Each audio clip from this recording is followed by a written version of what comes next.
Hi everyone, কারা কারা চিংড়ি মাছ খেতে পছন্দ করো কমেন্ট বক্সে অবশ্যই জানিও। আমার তো খুবই প্রিয়, মাছের মধ্যে চিংড়ি মাছটা আমার খুব ভালো লাগে। তো যাই হোক, আজকে রান্না করেছিলাম আলু দিয়ে টমেটো দিয়ে একটা গা মাখা চিংড়ি মাছের তরকারি। চলো তোমরা চটজলদি রেসিপিটা দেখে নাও, ভালো লাগলে অবশ্যই ট্রাই করবে, আর যদি খারাপ হয় তাহলেও কমেন্ট বক্সে জানিয়ে দিবে। তো চলো, প্রথমেই আমি চিংড়ি মাছটাকে ভালো করে ভেজে নেব নুন হলুদ দিয়ে।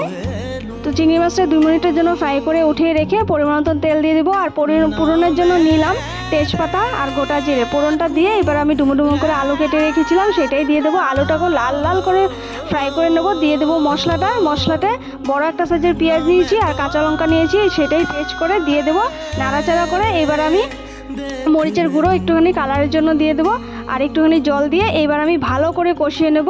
তারপরে একটা বড় সাইজের টমেটো কেটে নিয়ে দিয়ে দেবো। এবার যতক্ষণ পারো কষিয়ে টষিয়ে দিয়ে দেবো এবার জল দেওয়ার আগে অবশ্যই আমি চিংড়ি মাছটাকে দিয়ে আবারও নাড়াচাড়া করে তারপরে জলটা দিলাম। তারপরে এবার জলটা দিয়ে ফুটিয়ে নিলেই গরম গরম ভাতের সাথে খাওয়ার জন্য একদম রেডি। যদি আমার ভিডিওটা ভালো লাগে অবশ্যই লাইক করবে, যেতে যেতে সাবস্ক্রাইবটা করেই যাবে। আর নেক্সট ভিডিওতে অবশ্যই দেখা হচ্ছে। টাটা, ভালো থেকো।